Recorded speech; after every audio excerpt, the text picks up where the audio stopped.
Hello, ఈ వీడియోలో ఎంతో హెల్తీ అండ్ టేస్టీ రెసిపీ అలసందలతో వడలు ఎలా చేయాలో చూపిస్తాను. పండుగ టైంలో గారెలు చేసుకునే బదులు ఇవి చేసుకొని తినచ్చు, లేకపోతే ఈవినింగ్ స్నాక్ లాగా కూడా చేసుకోవచ్చు. వీటిలో చాలా ఫైబర్ ఉంటుందంట. ఈ అలసందల్ని ఇంకా బొబ్బర్లు, లోబియా, బ్లాక్ ఐడ్ బీన్స్ అని కూడా అంటాము. సో ఇప్పుడు రెసిపీ ఎలా చేయాలో చూసేద్దాం. Welcome to 5 flavours. మీరు నా ఛానల్ కొత్తగా చూస్తున్నారా?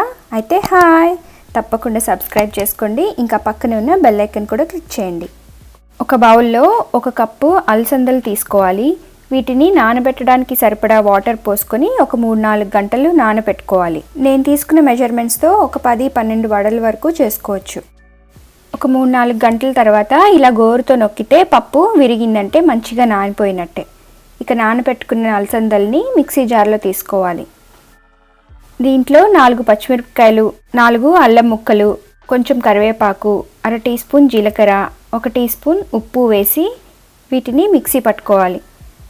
ముందు నీళ్లు పోయకుండా మిక్సీ పట్టుకొని తర్వాత అవసరమైతే కొద్దిగా నీళ్లు చల్లుకుంటూ మిక్సీ పట్టుకోవాలి. నీళ్లు ఎక్కువైతే పిండి జారుగా ఉంటుంది, అప్పుడు వడలు షేప్ చేయడం కూడా కుదరదు. ఇలా పిండి కొంచెం గట్టిగానే రుబ్బుకోవాలి. ఇప్పుడు ఈ పిండిని ఒక బౌల్లో తీసుకొని ఒక చిన్న ఉల్లిపాయని ఇంకా కొంచెం కొత్తిమీరని కట్ చేసుకొని వేసుకోవాలి. ఇక్కడ ఒకసారి ఉప్పు చెక్ చేసుకొని అవసరమైతే మళ్ళీ కొంచెం వేసుకొని మొత్తం ఒకసారి కలుపుకోవాలి. వడలు చేసుకోవడానికి పిండి రెడీ అయిపోయింది కదా. నెక్స్ట్ వడలు షేప్ చేయడానికి ఒక పాలిథిన్ కవర్ని తీసుకోవాలి.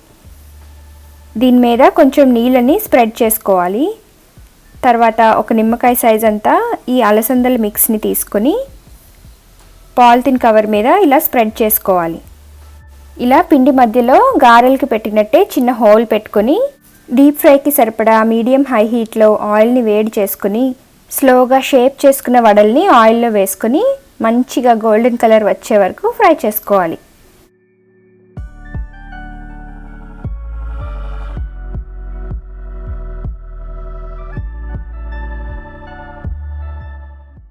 గారెల్లాగా షేప్ చేయకపోయినా మామూలుగా చిన్న వడల్లాగా కూడా ఫ్రై చేసుకోవచ్చు. ఇలా అన్నీ ఫ్రై చేసుకుంటే అలసందలు లేకపోతే బొబ్బర్లు వడ రెడీ. చాలా సింపుల్గా చేసుకోవచ్చు. పల్లీ చట్నీ, టొమాటో చట్నీ దేంతో అయినా బాగుంటుంది. మీరు కూడా ఈ రెసిపీ తప్పకుండా ట్రై చేయండి. ఇంకా మీ ఫ్యామిలీ అండ్ ఫ్రెండ్స్తో షేర్ చేయండి. Thank you.